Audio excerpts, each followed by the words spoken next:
Fala galera, sejam bem-vindos a mais um vídeo aqui do canal do Maníaco Laboratório. O meu nome é Juan e hoje falaremos sobre um deckzinho budget, tá? Um deckzinho barato, bom, do Netroy Ápice da Morte. É um deck de um comandante que vai ser a carta provavelmente mais cara ali que você vai querer botar, que também não é tão caro assim. E as opções ou uma vertente de jogo que seria mais barata para esse cara, onde a gente consegue explorar muito bem a habilidade dele. Então assim, se você quer montar um comandante razoavelmente barato, eu vou te ensinar aqui nesse vídeo como que a gente faz para seguir uma estratégia de jogo, para ter uma sinergia boa, montar um deck de power level bem razoável e ainda assim não gastar muito dinheiro. Então fiquei com a vinheta e confere o vídeo até o final. Voltando aqui galera, é o seguinte, não esquece de deixar o like, se inscrever aqui no canal, beleza? É muito importante isso pra mim, principalmente pelo crescimento que a gente está tendo, a quantidade de pessoas assistindo os vídeos, likes, comentários, engajamento tá rolando nas outras redes sociais, como por exemplo no Instagram, que vai estar aparecendo aqui do lado, né? Então não esquece, tá? Deixa o like, comenta no vídeo, inscreve, faz aquele pacote completo, sabe que isso ajuda muito, ok? Então vamos lá. A gente vai falar sobre o Netroy Ápice da Morte. Vou tentar aqui mostrar para vocês como que a gente consegue explorar a habilidade desse cara ao máximo, beleza? Para começar, uma criatura paga 2 genéricas, uma branca, uma preta, uma verde, tem mutação, toque mortífero, vínculo com a vida. Toda vez que a criatura sofre mutação, devolva qualquer número de cartas de criatura alvo com total de poder igual ou inferior a 10 do seu cemitério para o campo de batalha. Então é o seguinte, é um deck que vai trabalhar com cemitério. A combinação de cor Golgari, que é o preto com verde, trabalha muito mesmo com o cemitério, sabe? Jogando coisa no cemitério para depois você reanimar ou então simplesmente colocar um bicho grande. Porque o seu cemitério tem muita carta, isso é algo que a combinação Golgari tem, né? O branco tá ali mais para dar um suporte pra gente, para dar uma ajuda, do que para realmente fazer a estratégia do deck funcionar. A habilidade dele é muito forte, muito forte. Ele é um custo 5, que quando sofre mutação, você reanima uma quantidade qualquer de criaturas, com exceção de que o poder, a soma do poder dessas criaturas tem que dar 10 ou menos, tá bom? Por que que esse cara é tão forte? Esse cara é muito forte porque ele me deixa reanimar uma quantidade ilimitada de criaturas, tá? Se eu botar várias criaturas de poder 0, eu poderia pegar quantas eu quisesse, né? Como que eu faço para esse deck funcionar na moral? A maioria das pessoas quer tentar colocar bichos gigantes no cemitério, sabe? Para reanimar um bicho de custo 8, de poder 8, poder 10 do cemitério. Não é essa a intenção que eu vou querer aqui com esse deck. Eu vou querer reanimar vários bichinhos, vários bichinhos, e depois bater com esses vários bichinhos. Como assim? Na verdade eu posso botar vários bichinhos e ainda assim reanimar um bichão. Consigo até botar bichos razoavelmente grandes, sendo que o poder ali vai ser 0. Como que eu vou fazer isso, né? Usando a habilidade de modular, ou criaturas que quando entram em campo de batalha, elas recebam marcadores +1/+1. Vou botar aqui alguns exemplos para a gente poder entender melhor. Arcbound Crusher, Arcbound Reclaimer, Arcbound Prototype, Hidra Mecânica, Cintilador Adaptável, Fertilídio, Aquestrad Spider. Vamos lá, vamos entender o que essas criaturas fazem. O que elas têm em comum? Todas elas têm poder igual a 0. O poder é igual a 0, então eu posso reanimar todas elas e não vai somando nada, né? Na habilidade do meu comandante. Isso, não vai somando nada. E você vai botando bichos que vão estar ali 1/2/2, 1/4/4, 1/3/3. Não são bichos muito grandes, mas assim, você tá botando eles completamente de graça, usando a habilidade do seu comandante apenas, tá? Então o que você quer fazer com esses bichos? Você quer jogar eles no cemitério, tá? E aí você vai ter, por exemplo, Arcbound Crusher. toda vez que um artefato entra no campo de batalha, coloca um marcador +1/+1 nele. Pô, é isso que me interessa nele? Não. O que me interessa nele é o modular 1. Ele entra como um bicho 1/1. Só que eu não vou pagar custo de mana dele para colocar ele em campo. Eu vou pagar uma mutação em cima do Netroy e vou puxar ele do Grave direto pro campo de batalha usando a habilidade do Netroy, sacou? Ele vem de graça e não vai custar em nada na habilidade também, é o completo de graça mesmo. Você pode puxar esse bicho e ainda puxar um bicho de poder 10, porque o poder desse cara é 0. O poder dele é igual a 0. Então eu quero usar criaturas que tenham poder igual a 0 e que tenham habilidades que quando entram em campo você coloca marcador nela. O cintilador adaptável, custo 5, tem lampejo, entra em campo de batalha com 3 marcadores +1/+1. É um bicho, custo 5, 3/3, horrível, horrível. Se você for pagar da mão ele é horrível. Mas se você estiver usando a habilidade do Netroy, ele vem de graça, é um 3/3 de graça, sabe? Então ele é muito bom. A Hidra Mecânica é um 4/4 que vai vir de graça. Então que você pode virar e ainda colocar um marcador na Hidra, pode ficar crescendo ela o quanto você quiser, tá? E toda vez que ela ataca ou bloqueia, você tem que remover um marcador. E quando você faz isso, causa um ponto de dano a qualquer alvo. Esse um ponto de dano é, assim, besteira. Porque no Commander 1 de dano não vai fazer muita diferença. Mas pode ser que isso aí finalize alguém, né? Finalize um bichinho que tava enchendo o saco, que ficou com 1 de resistência, né? Pode ajudar, mas é muito situacional. Então não essa habilidade não é o que chama atenção. O que chama atenção mesmo é que ela vai vir de graça como um 4/4. O Arcbound Prototype é a mesma coisa, modular 2, é um 2/2 de graça. E o Arcbound Reclaimer também é um 2/2 de graça direto do Grave. O grande lance aqui é cartas como Fertilídio ou então o Sakura também, tá?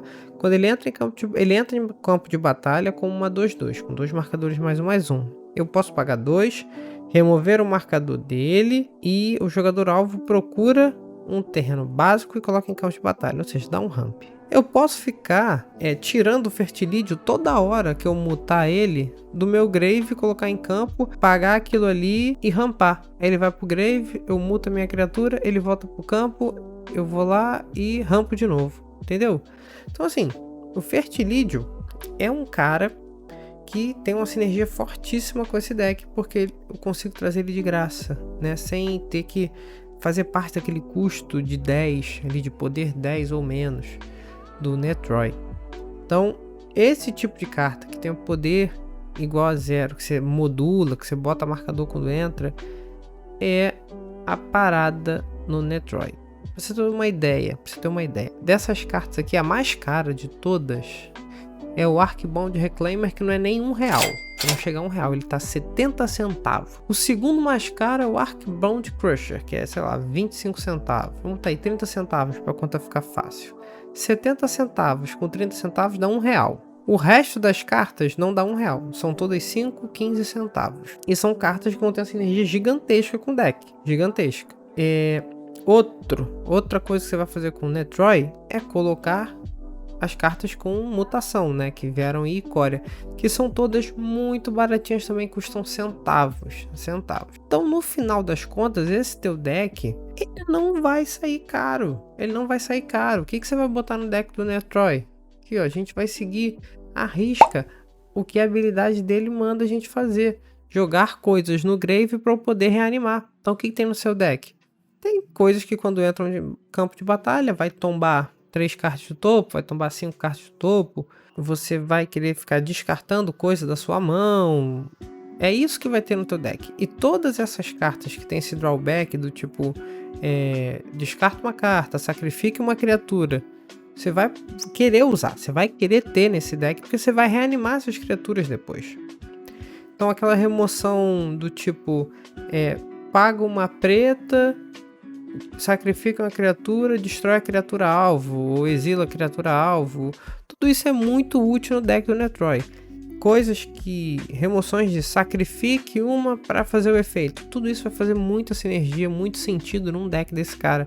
O que em outros decks você pode achar ruim a carta, ok? Mas no caso do Commander de Netroid faz muito sentido. Então o grande lance é você colocar várias cartas com mutação, mutações fortes. Tem mutações da cor verde que são excelentes para rampar e para destruir permanentes. O único problema desse cara para ele não ser budget é a base de mana. Como são 3 cores, você vai querer usar terrenos que geram 2 ou 3 manas. Podem gerar 2 tipos de cor de mana ou 3 tipos de cor de mana. Tem uns que são bem baratos, né? Que não custam nenhum real. Porém, os bons, né, aqueles que entram desvirados, esses são caros, né? Custam ali 20 reais, às vezes 10, 30. Então, no preto tem aqueles terrenos que a gente conhece que custam bem caro, tipo Cofre da Cabala, se não me engano, é o nome do... acho que é esse o nome do terreno, né, que você vai gerar mana preta igual ao número de pântanos que você tem. Tem o Borg, né? Isso tudo poderia ser colocado no deck? Poderia, mas você não tem necessidade de colocar, né? Você quer mais curvar a sua mana do que ficar gerando um monte de mana. Então, como que eu sugiro que você faça para manter a sua base de mana estável, né? Você consiga ter as 3 cores no seu deck. Pedras de mana. Ramp através de pedras de mana. Você já vai ter acesso à cor verde. Então você vai ter uns rampzinhos como, por exemplo, Cultivate, 3 visitas, que não tá muito caro, dá para pegar. Você vai ter Farseek, que é o Busca Longínqua. Você vai ter esse tipo de carta no teu deck para buscar terreno básico, terreno que não é floresta. Então assim, dá para você ter as 3 cores tranquilamente. Então você vai usar rampzinhos baratos, aqueles custo 2, 3. E você vai ter pedras de mana também. E não fica tentando inventar muito na pedra de mana, não. Pega aquelas pedras de mana, custo 3 mesmo, são baratas. Custo 3 e gera uma mana de qualquer cor, tipo Geodo de mana. Custo 3, entra, gera uma mana de qualquer cor e dá vidência 1. Perfeito, né? Perfeito. Custo 3, é meio ruinzinho, pedra de mana custo 3, mas no final das contas, num deck budget, você não tá jogando competitivo, vai valer a pena, sabe? Então, para acertar a base de mana dele, não precisa ficar colocando terrenos extremamente caros, tá? Você pode usar os terrenos de 2 cores, 3 cores que estão tapados. Você pode usar os templos que dão vidência, que não são muito caros, e você vai ter 2 manas ali, né, para poder gerar. Terrenos que entram tapados, mas te dão vidência, já é algo melhor do que um terreno tapado e não faz nada. Mesmo assim, cara, esse deck tem tudo para ser bem barato, tá? Agora que a gente vai pro ponto-chave do deck, tá? Do nosso deck tech de hoje. Eu não vou montar o deck, não vai ter uma lista final. A gente vai botar uma estratégia agora, ok? E como que eu faço para seguir uma estratégia de deck? Eu vou apelar para o seguinte aqui. Pronto, e voltando aqui, ó, a gente agora vai ver o Gather, beleza? O Gather provavelmente é a melhor forma de eu achar cartas que, né, façam parte de uma estratégia bem definida. Por quê? Aqui na busca avançada, consigo colocar, né, as cores que eu quero ou as cores que eu não quero, o custo de mana, o poder, a resistência, o nome da carta, rule test, né? Então assim, o que eu vou botar aqui, ó? Cor, not, não pode ser vermelho e não pode ser blue, azul. Põe em inglês, infelizmente. Essa é a única parte ruim. Não pode ser nem vermelho nem azul. Custo de mana. Vou botar que tem que ser maior do que 0. Por quê? Porque tem cartas que são, por exemplo, XX. E aí o X tem que ser igual a 0 se eu for usar o Netroid, entendeu? Então não faz sentido. Poder e resistência igual a 0. Então, ó, adiciono aqui esses 3 filtros. O resistência igual a 0 nem precisa, vou até tirar. E Holy Test, eu vou botar aqui, ó, Counters, que tem que entrar com marcadores. Então, basta fazer isso aqui, procurar e pronto. Ele vai me dar aqui as cartas que tenham essas atribuições, essas buscas. Por exemplo, ó, o cintilador adaptável tá aqui. Temos aqui, ó, rateiro arconexo. Vamos ver o que ele faz. Custo 1, vínculo com a vida, modular 1. 0, tem modular 1. É a mesma coisa daquelas outras cartas que a gente estava vendo da nossa estratégia anterior. Beleza? Vamos pegar um aqui mais para baixo. Olha a Hydra aqui. Ó, trupe contorcionista. Essa não vale pra gente, porque é uma verde X. A gente não vai conseguir pagar esse X, então não faz sentido. Vamos ver esse cara aqui. Ó, quando ele entra em campo de batalha, ele entra com X marcadores +1/+1, sendo X o número de outras criaturas no campo de batalha. Então veja só, você vai conseguir também aproveitar esse cara. Ele é um 0/0 que vai entrar, né? Pelo menos um 2/2, que vai entrar de graça. E ele tem ainda uma habilidade que você pode ficar aproveitando para criar mais bicho, né? Que vai criar um com voar, né? Vai criar uma ficha. Pô, vai que tu muta essa ficha. Que ela já tem voar, já tem o escape, já pode ir batendo no alto. Então assim, você pode usar o Gather para fazer as suas buscas de estratégia que você quer. Olha o ancião esquecido aqui, ó. Toda vez que um jogador conjurar uma mágica, você pode colocar um marcador +1/+1 nele. Nisso, sua manutenção, você pode mover qualquer número de marcadores +1/+1 para o ancião, do ancião para outras criaturas. Me diz, isso aqui bate com o deck? Não, não bate. Então não tem por que eu botar. Então assim, não é só jogar aqui na busca e achar que foi, que acabou. Não, você tem que olhar as cartas e ver se faz algum sentido no deck. Beleza? Mas assim você já filtrou a cor, você já filtrou mais ou menos o que você quer, que são marcadores. Tudo bem? Então, cara, eu acho super válido você usar isso aqui para montar o seu deck, ok? Essa aqui, gente, é a dica final. Muito obrigado por terem acompanhado o vídeo até aqui. Um abraço e até o próximo vídeo. Não esquece de curtir e comentar aqui embaixo, se inscrever no canal. Falou!